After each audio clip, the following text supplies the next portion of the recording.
simbahang ito ay nasa ilalim ng jurisdiction ng Diocese ng Antipolo. Sinimulang itayo noong 1773 ng mga Franciscano at natapos noong 1783. Idiniklara bilang National Cultural Treasure noong 2001 ng Pambansang Komisyon para sa Kultura at mga Sining at napabilang sa 7 simbahan ng Jubilee ng Diocese ng Antipolo.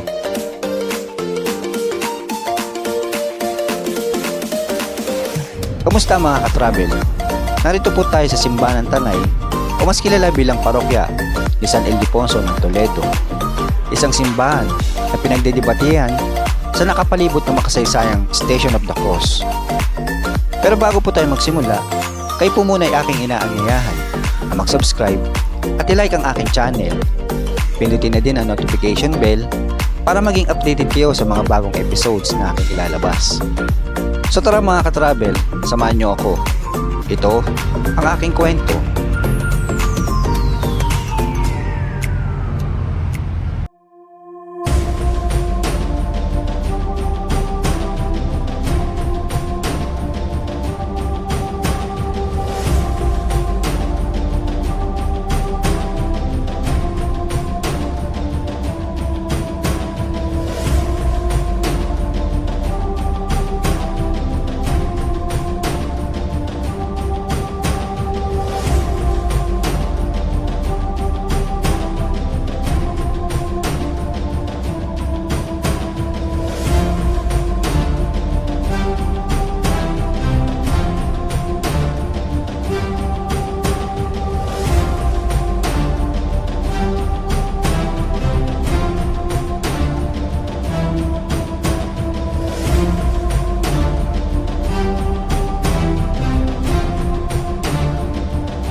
Ang simbahan ay nakatuon kay San Ildefonso ng Toledo, isang ika-7 siglong arsobispo ng Espanyol at teologo na kilala sa kanyang malalim na debosyon sa Birheng Maria.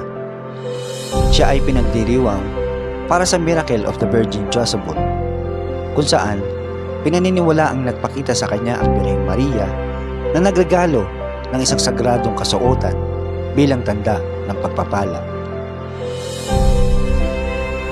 Ang simbahan ay orihinal na itinatag ng mga misyonerong Franciscano noong 1606 na ginagawa itong isa sa pinakamatandang simbahan sa bansa. Ang disenyo ng arkitektura ng simbahan ay nagpapakita ng mga impluwensyang barok na nagtatampok ng mga arkong nagbubukas sa gusali, pilasters sa kahabaan ng mga kostadong dingding at mga portal sa gilid ng pinalamutian ng katamtaman. Nahati sa 3 pahalang na antas ang matitipunong pinalamutian na South Facade sa pamamagitan ng mga dekorasyon na kahulma at guhit sa itaas ng pader na nagtatapos sa isang tatsulok na pediment. Hinahati ng mga patayo at magkakapatong na haligi ang harapan sa 3 bay. Ang isang bilugan na kampanaryo ay higit na nagpapakita sa estilong barok nito. Ang simbahang bato ay nakumpleto noong 1783 at naglalaman ito ng isang relic o isang peraso ng buto ni San Ildefonso na nakatago sa isang monstrare. Sa loob ng simbahan ay makikita ang pangunahing retablo na binubuo ng 11 niches. 9 sa mga ito ay puno ng mga santo ng Franciscano, habang ang isa ay nakalaan para sa banal na sakramento. Ang tuktok na angkop na lugar ay nagtatampok ng larawan ng Birheng Maria na nagbibigay kay Saint Ildefonsus ng isang estola. Ito'y ayon sa alamat.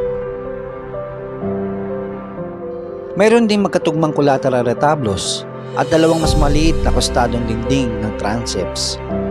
Ang isa ay para sa Virgin de Angustia at ang isa naman ay para kay San Pedro Alcantara.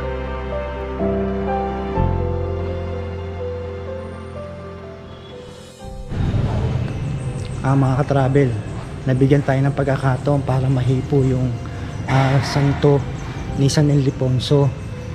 Papasok tayo dito sa likod ng retablo. Ito kung makikita nyo, aakyat tayo dito sa taas. Ito yung pinakataas niya. First time ko lang nakapanik sa likod ng retablo. So ito yung likod, tapos ito yung kurtina. So kung makikita nyo, ito yung pinaka-ano nyo, taas. Galing. Tapos yung kurtina, ito yung hipuan natin, hawakan natin. Ito siya, mga rito. Kita nyo mga ka-travel, galing. Ito yung pinaka likod ng simbahan. Tapos ito yung likod ng retablo. Ayan. So first time natin nakapunta sa likod. Dito lang din sa simbahan na to, sa San Ildefonso, Toledo, dito sa Mitanay. Ang galing. Tara, baba na tayo mga ka-travel. Kapansin-pansin din ang mataas na kisame nito na mayroong naglalakiang chandelier at naglalakiang mga bintana sa magkabilang gilid ng pader na may stained glass na nagbibigay ng natural na liwanag sa loob ng simbahan. Nagtatampok ng reliyosong imahe at mga disenyong ornamental na nagdaragdag sa makasaysayang kagandahan ng simbahan at sinusuportahan ng napakalaking buttress na mga tampok na estruktura na idinisenyo upang labanan ang mga lindol. Via Crucis o Station of the Cross ay itinuturing na ilan sa mga pinaka-artistikong makabuluhan sa bansa. Ang bawat relief ay inukit ng kamay mula sa kahoy at nagtatampok ng mga tradisyonal na kasuotan at tampok ang mga Pilipino, na ginagawa itong kakaiba kumpara sa mga tipikal na paglalarawan sa Europa. Ang mga ukit ay pinaniniwalaang nilikha ng mga katutubong artisan ng Tanay na nag-aambag sa natatanging lokal na katangian ng likhang sining. Ang baptistry ay matatagpuan sa kaliwang bahagi ng transept ng simbahan at nagtatampok ng retablo na naglalarawan sa bautismo ni Jesucristo. Ang buong istruktura, kabilang ang baptistry, ay isang kapansin-pansing halimbawa ng arkitektura ng Baroque. Ang altar ng baptistry, na kilala bilang isang retablo, ay nasa estilong rokoko, isang mas huli at mas kayak na anyo ng panahon ng Baroque. Ang magarbong disenyong ito ay umaakma sa iba pang masalimuot na mga altar at sa pulpito na matatagpuan sa loob ng simbahan. Sa kanang bahagi ay matatagpuan ang makasaysayang tabernakulo na gawa sa kahoy na isinama sa napakagandang Rococo style ng retablo mayor. Ito ay tinayo noong huling bahagi ng ika-18 siglo. Ang lumang tabernakulo ay bahagi ng altar kung saan nakalaan ang banal na sakramento. Mga ka-travel, sabi nila, ito daw yung lumang kagamitan ng simbahan ito. Simula pa doon sa lumang simbahan, dinala dito. So ito yung pinakaunang lumang kagamitan. Ito yung tabernacle kung tawagin nila.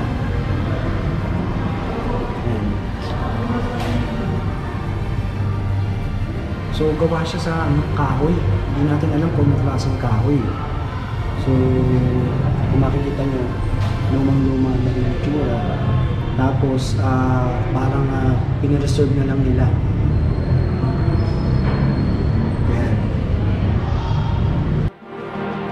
Ipinagmamalaki ng santuario ang detalyadong gawa sa kahoy na pulpito at choir loft na nagbibigay pansin sa pagkakayari ng mga lokal na artisan mula sa panahon ng kolonyal na Espanyol. Idinisenyo upang tumugma sa mga altarpiece na may temang rokoko ng simbahan na nilikha ng mga artistikong Pilipino. Ito'y isa sa maraming makasaysayang elemento sa loob ng simbahan na nagbibigay sa mga bisita ng isang sulyap sa mga siglo ng pamana at debosyon ng mga Pilipino. Ang kampanaryo ay isang natatanging katangian na ika-18 siglong barok na istruktura. Matatagpuan sa kaliwang bahagi ng pasad ng simbahan na umaayon sa disenyo ng pangunahing istruktura. Pagkatapos ng 74 na taon na katahimikan, ang mga kampana sa tore ay naibalik at muling tumunog noong 2022.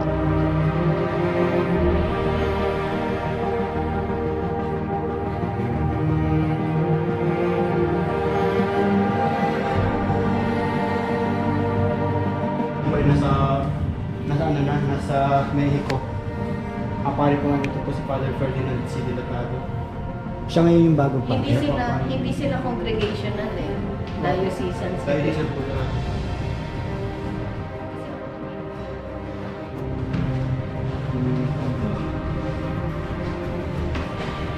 So dito yung pinakaano ng mga pare.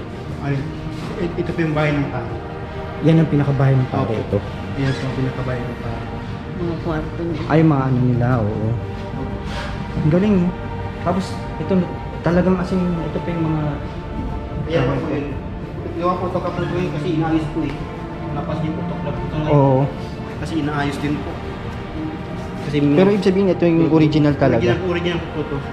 Yung po yung hindi po kasi bulok na nga po. Oo. Kaya po ngayon, inaayos po po. Di nakikita niyo po sa opisina sa baba, yung Oo. may trapan. Oo. Kaya inaayos din po yun kasi nga may mga bulok-bulok na. Okay. Kasi sa katandaan nga po ng 418 years ng simbahan. Nakatayo. Ano, tagal na rin ito, no? Ang mga mga Franciscanong pari. Tapis pa yung ano.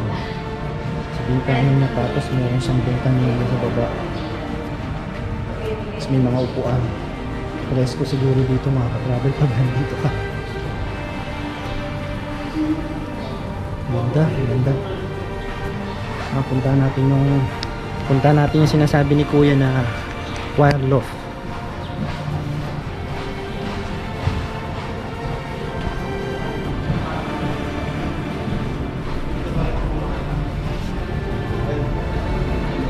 Ayun. So nandito, ito yung pinaka-choir loft ng simbahan.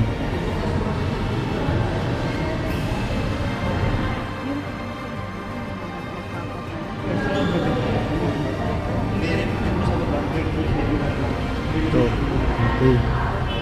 So dito nakapwesto yung mga choir. Pagka may mga misa, dito sila. Tapos ito yung sentro. So ito yung sentro ng ano niya. So nandun yung retablo. No? Nasa kanan yung pulpito. So doon nagsasalita yung pare. No? Kuya, ano yun, kuya? Pwede pumasok. Ha? Makalat? Okay, silipin ko lang. Sandali lang. Silipin lang natin yung kampanaryo nila. Paalam lang tayo. Hindi pa po yan dyan. May pinakataas pa po yan. Ay, ito yung ano, ang ganda. May mga pinakataas pa po yan. At yung pinakataas na papasok. May isa pa po yan. Isa pa po ng palapag. Bago makakyan. Ganda makaka-travel, oh. Tingnan mo mga.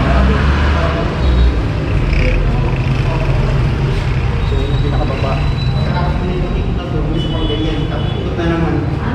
Mataas. Kasi mataas. Mataas na po. Ganda. First time natin nakapasok sa ganito. No? Tignan mo. Ayun yung baba.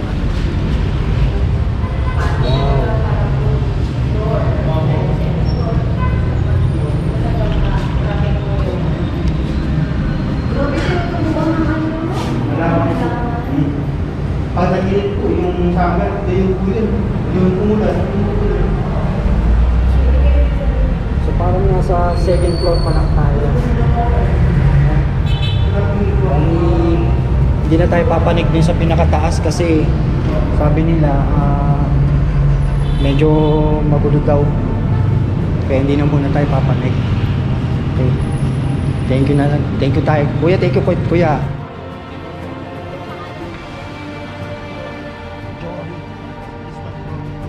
Ay, kuya sa pista.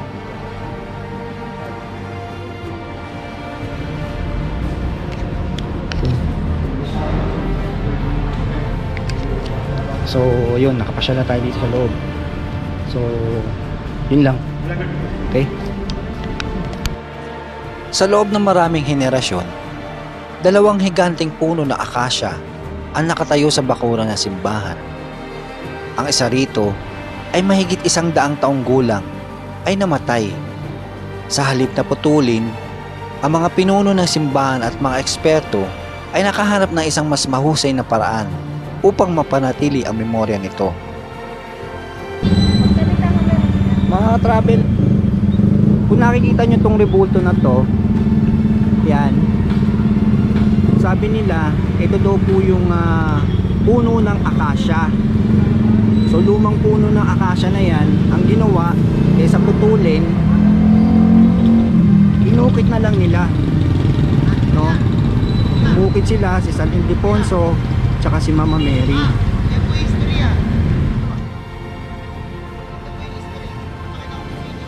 na siya.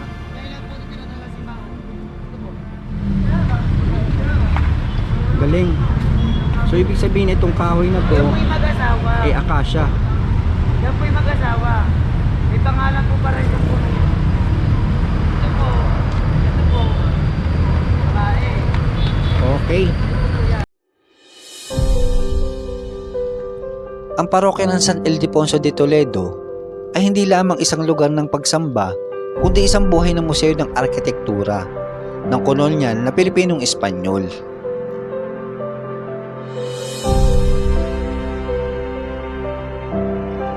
Ang mga pader na bato nito, mga artistikong interior at mga tampok na pamana ay ginagawa bilang isang natatanging destinasyon para sa mga interesado sa kasaysayan at arkitektura.